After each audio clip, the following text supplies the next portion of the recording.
Deixa eu começar com o nosso Alexandre Borges. Qual é a tua dica do final de semana, meu querido? Bom, primeiro, parabéns aí pela estreia, Inácio. Aliás, eu não tinha visto a vinheta, achei tá ótima a vinheta, parabéns. Então, não tenho dúvida que vai ser um grande sucesso. Não, o comentário que eu ia fazer em relação a um fato que aconteceu essa semana em Londres, onde foi anunciado a estreia do primeiro longa-metragem com um roteiro escrito pelo ChatGPT, escrito por inteligência artificial. E o título é uma provocação, né? O título do filme é O Último Roteirista, né? The Last Screenwriter, né? Tá aí o grande Matheus botou o cartaz. Então é uma história que foi roteirizada pela inteligência artificial em 4 dias. O diretor, que é o suíço, ele pegou, sentou e foi conversando ali com o ChatGPT e montou todo o roteiro. O roteiro é todo de criação da inteligência artificial, e aí ele foi e filmou, e fez o filme, onde o filme tem essa provocação, né? A história de um escritor que está com um bloqueio criativo, e aí ele é apresentado à inteligência artificial, que fala com uma voz de mulher, com aquele jeitão da Scarlett Johansson, lembrando um pouco nesse sentido o Her, né? o She, o filme com o Joaquin Phoenix, e aí ele vai junto com a inteligência artificial, ele começa a escrever, ele consegue vencer esse bloqueio criativo, ele tem uma inteligência artificial escrevendo para ele. Ironicamente, tem essa metalinguagem, porque a própria história que está sendo contada foi escrita pelo ChatGPT. E aí ele fez o filme. Na hora de estrear, a estreia estava marcada agora para domingo, para depois de amanhã, teve uma super manifestação, teve uma polêmica desgraçada, e aí o cinema resolveu cancelar a estreia por problema, com medo do risco de segurança, de dar algum tipo de quebra-quebra, algum tipo de problema no domingo. Então eles anunciaram que a estreia, o cinema, unilateralmente, que tinha sido reservado para essa estreia, né? A produção do filme foi lá e pagou e alugou o cinema para o filme ser passado no domingo agora, no dia 23, né? Eles cancelaram. E aí o diretor do filme se disse muito surpreso, né, com a reação das pessoas. Ele falou que é um filme, que é uma peça de arte, que está discutindo o assunto, que ele está trazendo o assunto para debate, que é na minha opinião, e agora eu me metendo na história, é irreversível. Então esse negócio de fazer quebra-quebra, gritaria, para quê? É melhor parar e entender o que está acontecendo e ver como é que a gente vai lidar com isso. Ou alguém acha que tem algum botão vermelho que alguém vai apertar e vai a inteligência artificial. Oi. Alexandre, propõe também a gente fazer uma passeata contra os carros, porque a gente está tendo o lugar das charretes, né, e isso é um absurdo. O famoso ludismo. Aviões aí que acabando com os transatlânticos. Onde a gente vai? Pois é, o ludismo, né? Então, é uma coisa que a gente viu, o mundo viu lá nos tempos da Revolução Industrial, e isso acontece. Tem gente que naturalmente tem uma certa resistência à tecnologia. Vocês que me conhecem sabem que eu, antes do jornalismo, eu fui durante 20 anos publicitário. Eu comecei em publicidade em 1988. A primeira empresa, a primeira multinacional que eu trabalhei, que tinha um computador, aliás, para a minha divisão inteira, para dividir entre 30 pessoas, tinha um PCzinho lá, foi em 96. Então, eu trabalhei 8 anos como redator, diretor de criação, com máquina de escrever. E eu vi a profunda transformação que a tecnologia fez na publicidade. Profunda. Se eu começar a contar o que era uma agência de propaganda em 89, 90, 91, parece que eu estou falando da Idade Média. Entendeu? Onde você tinha. Chega a ser Mad Men, né? Oi? Não chega a ser parecido com Mad Men, aquela série com John Hamm. Não. Porque o Mad Men não mostrava tanto a parte do craft, da pessoa sentando e fazendo as coisas. Né? Era mais a reunião, o Don Draper ali passando a parte glamurosa. Entendeu? É como se você fosse contar a história do futebol só mostrando um craque fazendo gol. Entendeu? Mas, tirando o gol do craque, você tem que ir para o CT todo dia, você se machuca, você. Entendeu? Quer dizer, a história do jogador de futebol é muito, muito, muito mais complexa do que aquele momento ali cortadinho, onde ele mata no peito, dá um voleio e manda no ângulo. Tem muito mais coisa que leva aquilo. Então, claro, é uma opção da série. Para quem não sabe, Mad Men é um trocadilho, né? Porque Homens Loucos, mas também porque as agências de publicidade são na Madison Avenue, que é uma avenida em Nova York. As grandes agências de publicidade do mundo são todas na mesma avenida, na Madison Avenue, pelo menos naquela época, nos anos 60, 50, 60 e tal. Hoje faz esse trocadilho do Mad Men, Homens Loucos e Homens da da Avenida Madison. Enfim. E aí, então, por exemplo, você vai apresentar um layout para o cliente do trabalho que você criou. Hoje, claro, é tudo computador. Quando eu comecei lá, 88, 90, 91, você tinha profissionais que eram ilustradores, que eles ficavam o dia inteiro pintando mesmo, cavalete, pintura. Você tinha uma ideia, né? E eu fiquei 8 anos fazendo isso. Eu sentava, tinha uma ideia, batia na máquina de escrever lá, datilografava a ideia, sentava, discutia com o meu dupla, né, com o meu diretor de arte, ou com a minha equipe, nos tempos que eu fui diretor de criação, e aí o sujeito passava um dia inteiro pintando, aquilo virava um quadro, e aí você ia apresentar numa reunião super formal para o seu cliente e tal. Imagina, isso hoje, você conta isso para um menino hoje de 20 e poucos anos que está na agência de publicidade, ele vai rir, ele vai achar que você está falando da Idade Média, você está falando da Grécia Antiga, né? E tem 40 anos isso. Mas, enfim, 30, enfim. Então, a inteligência artificial deve fazer eu odeio essa palavra, mas vai lá, uma disrupção muito maior.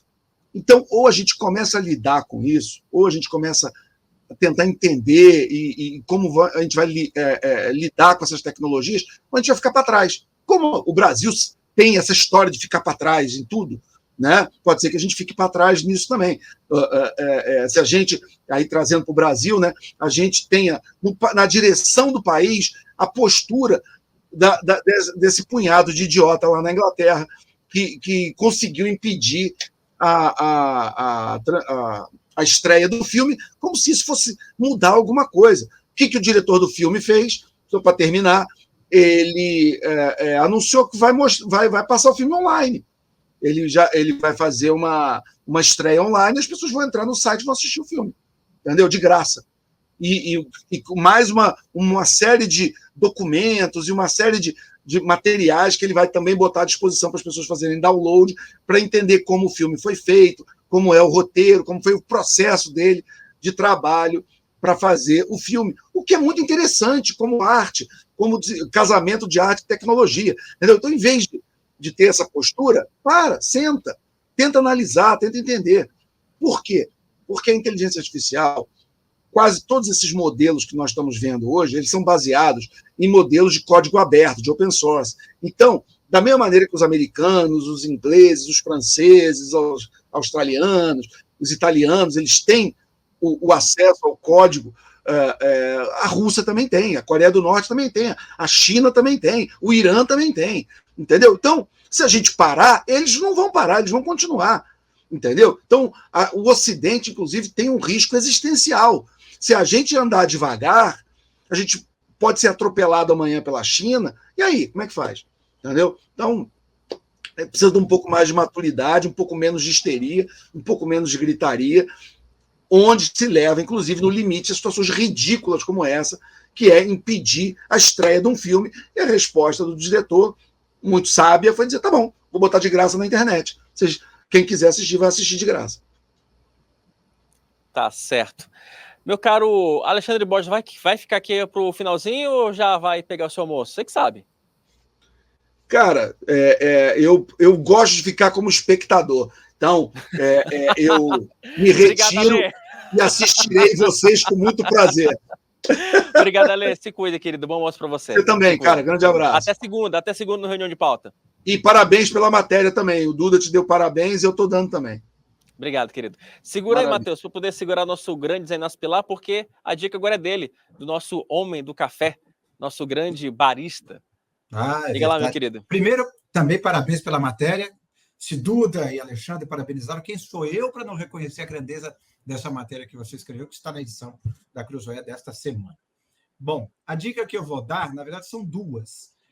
São relacionadas ao grande ator canadense Donald Sutherland, que faleceu ontem. O Donald Sutherland morreu aos 88 anos. Vocês devem lembrar dele de vários filmes, mas eu separei 2 filmes especificamente significativos dele. Um se chama Ella e John, Ela com 2 L's, que nós temos a imagem aí, e que está disponível no Netflix, que é a história desse casal já velhinho que resolve fazer uma road trip, uma viagem pelas estradas americanas.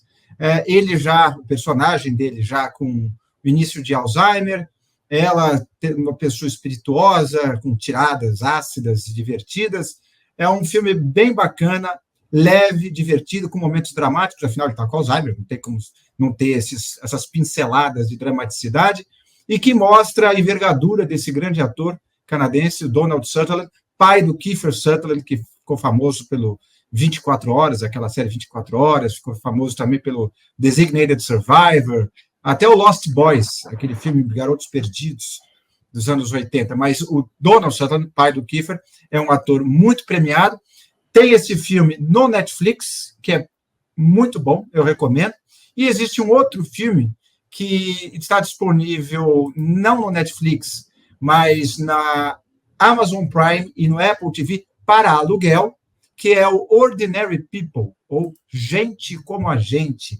É um dos filmes mais elogiados dele, é um filme de 1980, ele é vencedor de 4 Oscars, como está dito aí, é um filme dramático, mostra um casal que perde um filho, e aí o outro irmão que sobra, se sente culpado pela morte do primogênito, e ele tem aquela sensação de que ele nunca foi o filho favorito, a mãe tenta segurar as pontas do ponto de vista do que as pessoas vão pensar, sabe, tentar manter as aparências de que está tudo bem. O filho que sobra tenta suicídio, o pai tenta arrumar a coisa, eles são uma família de classe média alta, enfim, é bem interessante o filme dramático de 1980, também do Donald Sutherland. E não tem como falar do Donald Sutherland sem lembrar de um dos filmes mais divertidos dele, que é o Body Snatchers, Invasores de Corpos, que é essa terceira capinha aí, que está aí, Os Invasores de Corpos, de 1978. É um filme de terror, alienígenas invadem o planeta Terra e tomam conta do corpo das pessoas, dos seres humanos, sem nenhuma aparência. Você só percebe que eles são invasores porque tem um momento que eles abrem a boca e gritam, um grito super agudo, revelador, e também tem uma cena muito exótica, bizarra, e nada a ver no filme, de um cachorro com um rosto humano. Tem um cachorro que tem o rosto de um homem. Simplesmente é uma coisa bizarra. Claro que é uma maquiagem tosca dos anos 80, tosca para os olhares de hoje, que tem efeitos especiais, você consegue sobrepor qualquer coisa. Aí está o cachorro-gente. Ele tem uma participação muito curta, ele não é um personagem principal, ele simplesmente aparece num momento, late para uma senhora e sai correndo. É uma coisa bem curta, avulsa, e que só adiciona um certo estranhamento a esse filme divertido do Donald Sutherland, de 1978, este grande ator que nos deixou ontem e que deixa aí um legado. Infelizmente, este filme não está em nenhum streaming, só em DVD para quem tem. Quem não tem, certamente, se você procurar no Mercado Livre ou em outros desses grandes portais, Amazon, você vai encontrar Body Snatchers, Os Invasores de Corpos, que teve outros filmes depois e até antes, mas esse é daquela série desse Invasores de Corpos, é do que eu mais gostei. E tem o Donald Sutherland. Então, estão as 3 recomendações. O primeiro, como eu falei para vocês, é do Ella e John, de 2017, é um filme bem recente, está no Netflix, disponível para você na assinatura básica.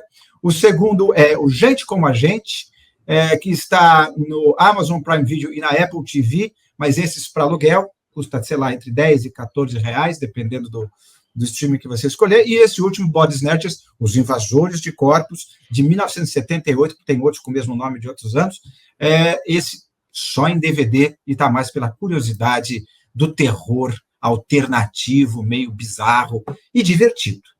É isso.